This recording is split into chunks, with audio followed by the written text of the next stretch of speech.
think it's important to address as many wounds as one is aware exist in his or her life before getting into a relationship with someone. And or if you're already in a relationship with someone, or even if you're married, as new wounds present themselves, to be intentional about addressing them. I think that the one that, was posed for us in the question is a great one, because it's one that a lot of people have to address, I included. And it's a deep wound that needs to really be repaired. I have a good friend who actually also is my ministry partner, who talks a lot about in her work how she didn't realize that some of the wound that she carried paternally also impacted how she saw God, and how she felt God would care for her. So at some point she had to have like a "Hey Dad" conversation with God. And that's the kind of thing that I'm envisioning, like wherever there are wounds, really inviting God into that place and doing real soul work, and perhaps even therapy, which I'm a huge proponent and participant of, to work through those things. You don't have to be perfect, but I think the self-awareness is something that is really useful in relating to other people. Absolutely. Thank you. That was so good, Candace. What about you, Boston? B. Austin? Well, I mean, it's funny you asked this question, because it's something that really, it's something that I dealt with, growing up, and the lack of a father figure in my life. And it really wasn't until recently that I discovered, right, like the impact that it really has in your life. I mean, that wound, I mean, you go about your life and you brush it off, right? And you think that that doesn't impact you, and you don't see it how it does. You just don't see, you're blinded to it. You really just don't see it. But it really impacts you in so many different ways. And it will always impact you in so many different ways. It's an open wound, right, that it's really hard to cover up. So anyway, so the reason why it's important to be open about it, right, is because there's certain things that you're impacted by that, in your life, that your significant other or the person you're in a relationship with should know about prior to, getting serious with them, because there's going to be situations that come up that may be difficult for you to, or you may not be able to respond the same way, or you may just certain things in your life that you may have a challenge with, right? So it's just important to make sure that it's all out in the open. They understand where you're coming from, and the wounds that you have, that you're working through, that you've been leaning on Jesus to heal. And yeah, I mean, it's just really important for them to understand where, your history and where you're coming from, because, with the relation, with that wound, this is kind of off topic, but the reason why God hates divorce so much, right, is because divorce creates a wound also that you can't heal, right?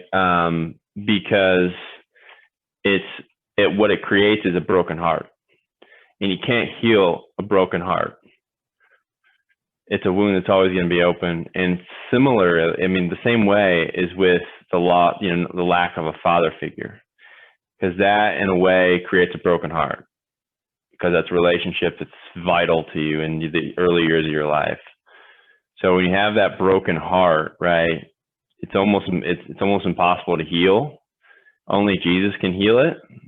Only he can fill that void. But I love that you brought up that topic, because it's something that really, hits home with me. And I think a lot of people out there, they may not realize it does, but it's so important to be open and honest about that from the beginning. because it's going to impact you in more ways than you realize throughout your relationship. That is so good. Thank you for sharing, Brandon. What about you, Jalissa? I think this is a wonderful question and something that should really be talked about, more often than not. Not only because of the significance that a earthly father plays a role in your life, but also because we see God as our father. And if you didn't grow up having a good relationship with your earthly father, then how can you even possibly think that our Heavenly Father, who we cannot see, is not going to disappoint you, is not going to fail you, that He's always going to come through because He's faithful? How are you going to trust that He's not going to leave you nor forsake you, right? So I think that it is definitely crucial to work on those wounds. And just like Candace said, not just from the father perspective, but from all wounds, but definitely your father, and your parents. I mean, your mother and your father are truly who shape you in your early years, right? And if you don't have a good relationship, you can go two ways. You can either say, you know what, I'm not going to allow this to define me, or you're going to allow that to define you and take the wrong approach of life, right? And for me, I didn't grow up with my father, and I always wanted that father figure there.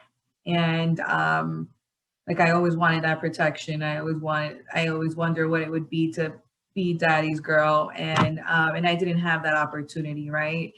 And it didn't hit home until then he passes away when I'm a grown, well, in my early stage, in my early 20s, almost a girl. I'm a grown woman, yeah. So in my early stage, in my 20s, it didn't truly hit me until he passed away. And I was just so upset because there wasn't any time to reconcile. And it wasn't something that I did, right? It wasn't something that I failed as a daughter, right? It was he didn't do his part. But I'm the one that's suffering that because there's no turning back. He's gone, and there's never going to be an opportunity for me to reconcile. And I didn't realize, how much impact it had until I was just going through life, and just certain things were just not going according to the plan. And then all of that just sinks in, and then you just realize, well, why is this hurting me this way? Or why did this relationship remind me of my father? In my case, I don't want a relationship that's going to remind me of my father, especially not the bad traits. So then I had to seek therapy to be able to understand what aspect of it hurt me, to understand that, I can still have life. I can still move on. And then, of course, then I get saved. I have this relationship with God, and it's a constant day-to-day chase. I have to be persistent in reminding myself, God, you are faithful. You're never gonna leave me. You're always gonna be here. You're a father. You're a best friend. You're my source. You're my peace. You're my everything. So it has gotten to the point that I have to remind myself, with or without this, I choose God. But, you have to come a long way. I did not just wake up saying that, but I have that written in my mirror. So doesn't matter what, with or without family, with or without friends, with or without career, with or without money, I'm choosing God. And it's also it's a difficult thing because when you're dating, I've learned that you also have to be careful. You can't just go on a first date or second date or even third date and share what you've gone through, because not everyone is going to cherish that. Not everyone is going to value that. Not everyone is going to take that and actually protect you, right? I've been in situations where I've shared that and then they've used that against me. So you have to know when to be okay to step that line and share that aspect to your life, and when to just keep it to yourself, because not everyone deserves, you know, that vulnerability or to know every aspect of you. So it truly is it truly is work. It truly is like hearing from God. And you also can hear from God and take a chance on a person, and it may be that it just didn't work out. Or you're going to take a chance on a person, and this is going to be the one that's going to show care and empathy, you know? So it's difficult. Am I better now? Yes. Years ago, I couldn't say this without crying. So it does take work. It does take understanding. But I think just being in tune with God, accepting, and then forgiving. I cannot stress how much it helped me to forgive my father, and just forgive me too for whenever I thought that I was the one at fault for anything when I wasn't. But just forgiving him so I can have peace. And when I was in therapy, one of the things that my therapist at that time told me was to write him a letter. So I wrote a letter of all the things that I felt, even though I knew he wasn't going to read it, just so I can go ahead and let it out. And from that standpoint, you know, from after doing that, then I forgave him. And whenever I feel something else coming up, that's when I seek God, and I just ask God to just help me with this aspect. Help me to continue this fight, because I know who you are. That is so good. Thank you, everyone who shared. Only have 4 words to say. We need to heal. Because there's a saying that hurt people hurt people. But I want to switch it up now, because healed people heal people. Free people free people. Restored people restore people. So until we know that we have this hurt, we have this wound, now we can give it to God. And as Candace and Jalissa said, after we give it to God, go get help, go to therapy. I don't know why there's such a stigma, especially in the church, that you don't need to go to therapy. No, God created a therapist for this reason. If I'd rather you go to therapy than something negative happen in your life. So give it to Jesus first. And after you give it to Jesus, go to therapy. And that's what we talked about, me and Jalissa, we talked about in week 2, you need to heal. We talk about just go to therapy. It doesn't matter if people make fun of you, at least you'll be whole and restored in your mind.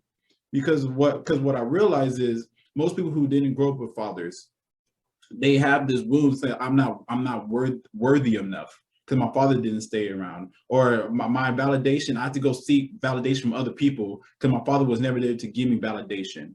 So now, as we give our validation to God the Father, now it's our job to go heal with a therapist. So does anyone want to say anything before we go to the last question? Thanks. No, just thanks, Ed. Thanks. Appreciate that. That's good stuff. And thank you guys for sharing. Really.